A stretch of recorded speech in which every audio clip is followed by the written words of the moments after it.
मैं आपको 5 ऐसी स्किल्स सिखाने वाला हूं जो 2026 में आपको भरपूर पैसा कमा के देने वाली है और हर एक स्किल्स को मैं आपको स्टेप बाय स्टेप डिटेल में सिखाऊंगा कि आप उसमें मास्टर कैसे बन सकते हैं। तो आज के इस वीडियो जिसमें आपको मैं मास्टर बनाऊंगा, दूसरी चीज ये सिखाऊंगा कि इन फील्ड में आप पैसे कैसे कमा सकते हैं। अलग अलग तरीके हो सकते हैं और हर एक फील्ड में कितने कितने पैसे आप किस किस चीज को इम्प्रूव करके कमा सकते हैं, ये जानने वाले। अब सबसे पहली फील्ड के बारे में समझते हैं। यदि आज किसी भी व्यक्ति को अपने बिजनेस का प्रमोशन करना हो तो थोड़ा सोचकर बताइए कि आज के समय में प्रमोशन कैसे करता है। यदि हम पहले के समय की बात करें, किसी व्यक्ति को यदि अपने बिजनेस को प्रमोट करना है तो न्यूज़पेपर में एड दे देता था, रेडियो में अपने एड दे देता था, या फिर क्या करता था कि वो छोटे छोटे से पंपलेट जो आते हैं आपके घर में पहुंचते थे, थोड़े कागज जैसे, उसको पहुंचाता था और उसके माध्यम से अपने बिजनेस को प्रमोट करता। लेकिन आज के समय में यदि आप देखेंगे तो ये पूरा सिस्टम डिजिटल मार्केटिंग और यह हो गया है सारा ऑनलाइन, और इसे कहते हैं डिजिटल मार्केटिंग। तो सबसे पहली जगह जो 2026 में आपको भरपूर पैसा कमा कर देगी वह है डिजिटल मार्केटिंग। लेकिन अब ये क्या है, कैसे होती है, कैसे इससे पैसे कमा सकते हैं और कौन कौन से तरीके होते हैं पैसे कमाने के, स्टेप बाय स्टेप में हर चीज सिखा रहा हूं। ध्यान दीजिएगा, ये सिर्फ पहली फील्ड है, ऐसी चारों फील्ड बताऊंगा। अब सबसे पहले समझे कि डिजिटल मार्केटिंग है क्या। ऑनलाइन माध्यम से किसी व्यक्ति को या डिजिटली किसी व्यक्ति को अपने बिजनेस का या दूसरे व्यक्ति के बिजनेस का प्रमोशन करना है,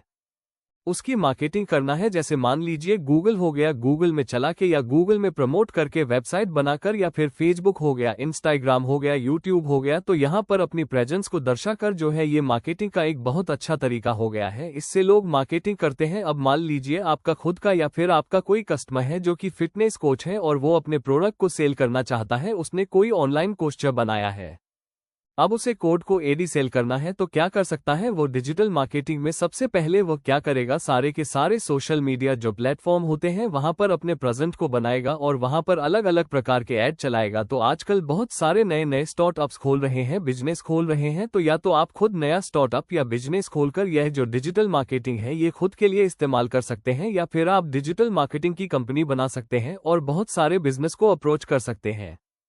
उन्हें कहा सकते हैं कि हम आपके लिए डिजिटल मार्केटिंग करेंगे। अब ये होता कैसे है, इसको 7 स्टेप में मैंने बांटा है आपको सिखाने के लिए, हर एक चीज को डिटेल में सीखेगा। मेरा आप सभी से निवेदन है कि या तो आप जो स्लाइड्स आ रहे हैं इनके स्क्रीनशॉट लेकर अपने पास रख लीजिएगा, या फिर एक नोटबुक में नोट्स बना लीजिए ताकि ये आपके भविष्य में काम गया। देखें, पहले स्टेप में आपको SEO मतलब सर्च इंजन ऑप्टिमाइजेशन को समझना पड़ेगा।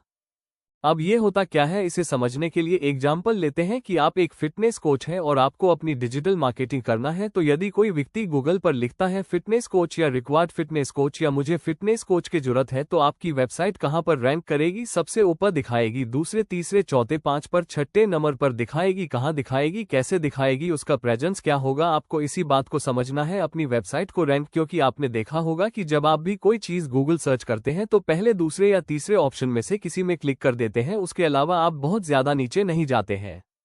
SEO में आपको समझना पड़ेगा कि कीवर्ड को कैसे चुनें कि आपकी वेबसाइट रैंक करें, दूसरा उसके अंदर कैसे ब्लॉग लिखें ताकि लोग जो है अट्रैक्ट हो और आपकी वेबसाइट पर आए, और गूगल की रैंकिंग को सुधारें ताकि आपकी वेबसाइट पर ज्यादा से ज्यादा क्लिक्स हो और वहां पर ज्यादा से ज्यादा कस्टमर है। इससे क्या होगा, आपको फ्री ट्रैफिक मिलेगा और लॉन्ग टर्म यदि आप बिजनेस को बिल्ड करना चाहते हैं तो ये SEO आना बहुत जरूरी है। इसी में दूसरे नंबर पर आपको आना चाहिए सोशल मीडिया मार्केटिंग। अब इसमें क्या होता है कि फेसबुक, इंस्टाग्राम, लिंक्डइन या यूट्यूब का प्रयोग करके अपने खुद के ब्रांड या अपने क्लाइंट के ब्रांड को कैसे मार्केट करें, कैसे लोगों तक उस ब्रांड के बारे में खबर पहुंचाएं, लोगों को उस ब्रांड के बारे में पता चले। अब इसके लिए क्या क्या करना होगा, यदि आप यूट्यूब पर हैं तो लॉन्ग फॉर्मेट वीडियो बना सकते हैं या शॉर्ट्स बना सकते हैं। इंस्टाग्राम पर यदि है तो आप स्टोरीज लगा सकते हैं उनके बारे में, या फिर रील्स बना सकते हैं, या क्राउजर आजकल चले हैं, क्राउजर बना सकते हैं। मतलब आपको फ्री में अपने खुद के ब्रांड या फिर अपने क्लाइंट के ब्रांड के लिए ऑडियंस को इकट्ठा करना है, सोशल मीडिया पर उनकी प्रेजेंस को बढ़ाना है, और यह इसके अंतर्गत आता है। तीसरे नंबर पर आता है कंटेंट मार्केटिंग, जो भी आपका ब्रांड है उससे रिलेटेड बहुत सारी इन्फॉर्मेशन देना, यूजफुल इन्फॉर्मेशन देना, ताकि जो ऑडियंस है वो आपके ब्रांड के प्रति अट्रैक्ट हो और उस चीज के प्रति अवेयर हो। आजकल आपने बहुत सारे पॉडकास्ट देखे होंगे जहां पर डॉक्टर आते हैं, हेयर के एक्सपर्ट आते हैं, टीथ के एक्सपर्ट आते हैं। इन पॉडकास्ट के माध्यम से हो क्या रहा है, आप इस चीज को जानते भी नहीं है। कोई ब्रांड का ब्रांड एम्बेसडर या फिर CEO, कोई भी व्यक्ति आता है, वो पॉडकास्ट में बैठता है और उसके ब्रांड की अवेयरनेस फैलाता है, उसके प्रोडक्ट की अवेयरनेस फैलाता है और आपके दिमाग में कई सारी बातें डालता है।